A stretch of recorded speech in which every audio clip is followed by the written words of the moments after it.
يبطونهم توجعهم كل حيل.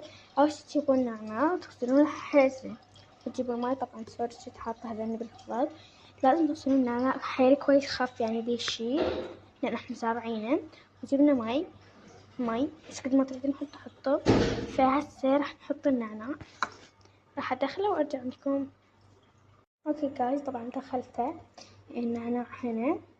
طبعا لا يدركم لازم تغسلون النعناع مرة كويس عشان ما تقوم توجعكم. اذا انتم زارعينه بالحديقة فلازم تغسلونه كويس كويس كويس زي ما انا غسلته مرة كويس. اغسلوه افركوا فرق. فبعد ما تسوونه طبعا راح تطبخونه دكة، راح تطبخونه كويس. طبقونه معناته تسدوه برغبة فتح.